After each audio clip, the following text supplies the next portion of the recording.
fellows, welcome back to FanZcene. Greg here, and today I have for you my Blu-ray and movie review of the 1974 William Shatner movie, Impulse. Boom, boom, boom, boom. That's the way the title sequence starts with the Impulse. This was just recently released by Grindhouse Releasing. Shout out to Grindhouse Releasing. I've been looking forward to picking this up for quite some time when I heard about it. I'm a huge William Shatner fan, and I've never seen this William Shatner movie before or heard of it. And it's sort of like a horror movie, horror thriller type movie. And I had to get it. I had to get it, guys. I had to get it. But I'm going to show off real quick, show you this up real quick for you guys.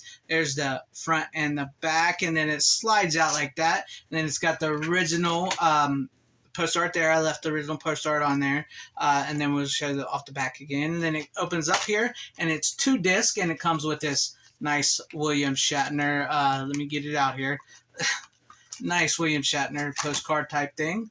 There you guys, if you want to see that, painting, and then it comes with this little booklet on the film with essays and stuff, so that's pretty neat. I always love those accessories. And then it's a flip, the reversible sleeve here with the new commission artwork, which is on the box there, same as the box. And this is a new 4K scan of the film. Why no 4K of it? I don't know, but I'm okay with the Blu-ray. I don't need I don't need a 4K of it. But it is a new 4K restoration from Rare Film Archival Elements. They didn't have the negative. I believe they said the negative was lost, and this was basically taken from one of the sole remaining 35mm prints of the film. But the movie does look great. The picture quality looks good. I'm not sure if it's from because of the millimeter print, the 35mm print that it came from or not, but there's certain times when the color looks a little like, I don't know, like faded or washed out a little bit, but it helps the movie, in my opinion, because this is very much like a drive-in movie, and it really feels like I spooled it up and I was like watching a drive-in type movie, and it really hit played. I don't think the image, I think maybe it was the use of color. I think maybe it was meant to look that way. I'm not really sure, but if anybody lets me know, let me know. But I thought it looked great. Picture quality looked great. Sounded great. It doesn't really say what the sound quality is on this, but it sounded good. I heard it. It's loaded with special features. It's got a William Shatner interview from October 9th, 2022 after they played the movie. He's never actually seen the movie. He doesn't watch this stuff, but he seemed to think that people enjoyed it and stuff. And he did take it, when he made this, he did take it as like a job, just for a job. But it was a really fun movie. Basically, the plot of the movie is William Shatner's character here. He ended up killing a man when he was a kid because he was attacking his mom, sort of. His mom was sort of like a lady of the night, and he thought his mom was in trouble, and then he ends up killing this man, and it snaps him. And so he moved to present day in 74, and he's become like a con man. Like give it to William Shatner. He's freaking smooth as crap in this movie still as his con man, and basically he's conning women, rich women, out of their money and stuff. And when he gets a little angry, his impulse kicks in, and he kind of loses it, and he kills these women and stuff. So this has a little bit of a feel of Night of the Hunter to it, if you've ever seen that old Night of the Hunter movie.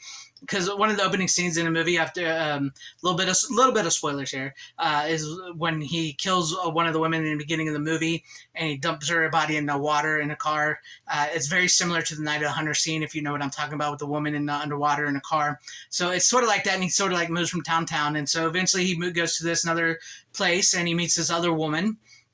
And she has a daughter, and the daughter is very suspicious of him, doesn't really like him, and, she misses her dad. Her dad had passed away a few years ago, and she doesn't want her mom seeing this. And so she basically spies on William Shatner, and she sees him do some stuff, and, things happen, and things get rolling. And it's really fascinating and interesting to see William Shatner, because, like, in this movie, he gives us really great performance in this movie, a really good performance, really, because he goes from being like the suave, like William Shatner, like Captain Kirk suave type guy with the ladies, to like almost this childlike insanity when he snaps and he loses it, and then like when he sees things. So it's really played out well that way, and I really liked his performance in this, and I love the 70s. It's 74 in Florida, and it's directed by William Grefé, who's known for a movie like this in Florida, low budget independent like films like this. And this was a really great low budget sort of independent drive-in type movie with some decent scares, but it's very 70s. If you guys can't handle 70s movies, you may not like it, but I find myself